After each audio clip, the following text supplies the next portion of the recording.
ꯃꯔꯨꯞꯁꯤꯡꯕꯨ ꯄꯣꯊꯥꯐꯝ ꯆꯦꯅꯦꯜꯒꯤ ꯄꯥꯎꯔꯧ ꯄꯥꯟꯊꯩ ꯃꯅꯤꯄꯨꯔꯤ ꯅ ꯇꯔꯥꯝꯅ ꯑꯣꯛꯆꯔꯤ꯫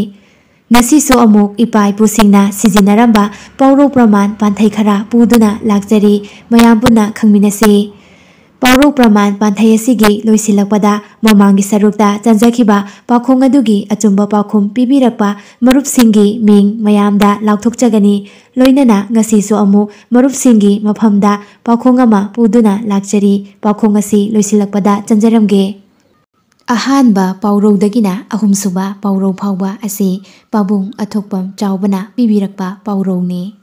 ꯑꯍꯥꯟꯕ ꯄꯥꯎꯔꯧ ꯌꯥꯎꯁꯪꯂꯣꯏꯔ ꯑꯕꯦꯔ ꯊꯨꯡꯕ꯫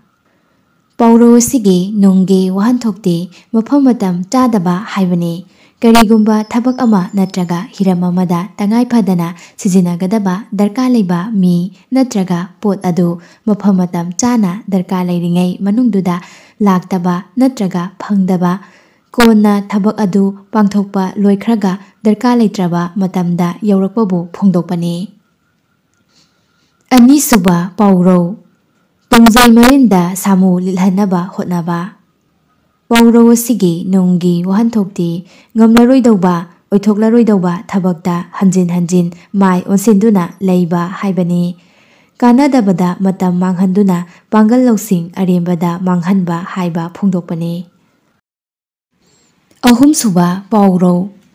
ꯏꯃꯥꯒꯤꯗꯤ ꯅꯤꯡꯊꯧ, ꯅꯤꯡꯊꯧꯒꯤꯗꯤ ꯁꯖꯤꯛꯂꯣꯏ꯫ ꯄꯥꯎꯔꯧ ꯑꯁꯤꯒꯤ ꯅꯨꯡꯒꯤ ꯋꯥꯍꯟꯊꯣꯛꯇꯤ ꯃꯃꯥ ꯃꯄꯥꯒꯤ ꯃꯐꯝꯗꯗꯤ ꯃꯆꯥꯗꯒꯤ ꯍꯦꯟꯕ ꯂꯩꯇꯦ ꯍꯥꯏꯕꯅꯤ꯫ ꯅꯤꯡꯊꯧ ꯑꯃꯗꯤ ꯑꯆꯧ ꯑꯁꯥꯡꯒꯤ ꯃꯐꯝꯗ ꯀꯔꯤꯁꯨ ꯂꯩꯇꯕ ꯃꯤꯆꯝ ꯑꯃ ꯑꯣꯏꯕ ꯃꯤꯗꯨ ꯃꯃꯥ ꯃꯄꯥꯒꯤ ꯃꯐꯝꯗꯗꯤ ꯅꯤꯡꯊꯧꯔꯦꯜꯗꯒꯤꯁꯨ ꯍꯦꯜꯂꯤ ꯍꯥꯏꯕ ꯐꯣꯡꯗꯣꯛꯄꯅꯤ꯫ ꯃꯔꯤꯁꯨꯕ ꯄꯥꯎꯔꯧ ꯎꯄꯨꯗ ꯏꯁꯤꯡ ꯆꯪꯕ꯫ ꯄꯥꯎꯔꯧ ꯑꯁꯤꯒꯤ ꯅꯨꯡꯒꯤ ꯋꯥꯍꯟꯊꯣꯛꯇꯤ ꯑꯋꯥꯕ ꯇꯥꯗꯨꯅ ꯂꯩꯔꯕ ꯑꯃꯁꯨꯡ ꯐꯤꯚꯝ ꯐꯠꯇ꯭ꯔꯦ ꯈꯪꯗꯨꯅ ꯂꯩꯔꯕ ꯑꯗꯨꯗ ꯍꯦꯟꯅ ꯐꯠꯇꯅꯕ ꯇꯧꯕ ꯍꯥꯏꯕꯅꯤ꯫ ꯑꯋꯥꯕ ꯇꯥꯗꯨꯅ ꯂꯩꯔꯤꯉꯩꯗ ꯍꯦꯟꯅ ꯋꯥꯅꯅꯕ ꯃꯆꯥꯛ ꯑꯃꯃꯨꯛ ꯍꯥꯞꯆꯜꯂꯛꯄ ꯍꯥꯏꯕꯅꯤ꯫ ꯃꯉꯥꯁꯨꯕ ꯄꯥꯎꯔꯧ ꯂꯩꯃ ꯌꯦꯡꯂꯤꯉꯩꯗ ꯈꯨꯅꯨ ꯀꯥꯏ꯫ ꯄꯥꯎꯔꯧ ꯑꯁꯤꯒꯤ ꯅꯨꯡꯒꯤ ꯋꯥꯍꯟꯊꯣꯛꯇꯤ ꯊꯕꯛ ꯑꯃ ꯇꯧꯕꯗ ꯇꯧꯔꯤꯕ ꯊꯕꯛꯇꯨꯗ ꯃꯄꯨꯛꯅꯤꯡ ꯆꯪꯗ꯭ꯔꯕꯗꯤ ꯊꯕꯛ ꯑꯗꯨ ꯑꯁꯣꯏ ꯑꯔꯥꯟ ꯀꯌꯥ ꯌꯥꯎꯗꯨꯅ ꯃꯍꯩ ꯆꯥꯒꯟꯗꯦ ꯍꯥꯏꯕꯅꯤ꯫ ꯇꯔꯨꯛꯁꯨꯕ ꯑꯁꯤꯗꯤ ꯄꯥꯟꯊꯩꯅꯤ꯫ ꯏꯁꯤꯡ ꯁꯥꯏꯗꯨꯅ ꯌꯣꯠꯄ ꯃꯤꯅꯤ꯫ ꯄꯥꯟꯊꯩ ꯑꯁꯤꯒꯤ ꯑꯥꯔꯊꯗꯤ ꯀꯥ ꯍꯦꯟꯅ ꯀꯦꯊꯣꯛ ꯃꯧꯊꯣꯛꯅ ꯆꯦꯛꯁꯤꯟꯅ ꯂꯩꯕ ꯑꯃꯗꯤ ꯃꯐꯝ ꯃꯇꯝ ꯆꯥꯗꯅ ꯀꯨꯞꯄ ꯃꯤ ꯍꯥꯏꯕꯅꯤ꯫ ꯇꯔꯦꯠꯁꯨꯕ ꯑꯁꯤꯁꯨ ꯄꯥꯟꯊꯩꯅꯤ꯫ ꯑꯌꯨꯛꯇ ꯄꯥꯟ ꯊꯥꯔꯒ ꯅꯨꯡꯊꯤꯟꯗ ꯄꯥꯟ ꯐꯨꯛꯄ ꯃꯤꯅꯤ꯫ ꯄꯥꯟꯊꯩ ꯑꯁꯤꯒꯤ ꯑꯥꯔꯊꯗꯤ ꯆꯅꯤꯡ ꯇꯥꯅ ꯃꯨꯟꯅ ꯈꯟꯊꯔꯒ ꯊꯕꯛ ꯇꯧꯗꯕ, ꯈꯟꯊꯗ꯭ꯔꯤꯉꯩꯗ ꯊꯕꯛꯇꯨ ꯍꯦꯛꯇ ꯄꯥꯏꯈꯤꯕ ꯑꯗꯨꯒꯨꯝꯕ ꯊꯕꯛꯇꯨ ꯅꯤꯡꯊꯤꯅ ꯃꯄꯨꯡ ꯐꯥꯒꯟꯗꯦ ꯇꯥꯛꯄꯅꯤ꯫ ꯅꯤꯄꯥꯟꯁꯨꯕ ꯑꯁꯤꯁꯨ ꯄꯥꯟꯊꯩꯅꯤ꯫ ꯑꯆꯣꯞ ꯑꯔꯦꯝ ꯈꯪꯗꯕ ꯃꯤ꯫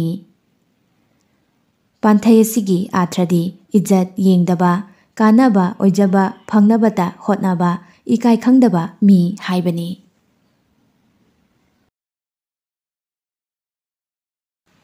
ꯍꯧꯖꯤꯛ ꯑꯃꯨꯛ ꯃꯃꯥꯡꯒꯤ ꯁꯔꯨꯛꯇ ꯆꯟꯖꯈꯤꯕ ꯄꯥꯎꯈꯣꯡ ꯑꯗꯨ ꯑꯃꯨꯛ ꯅꯤꯡꯁꯤꯡꯖꯔꯛꯀꯦ꯫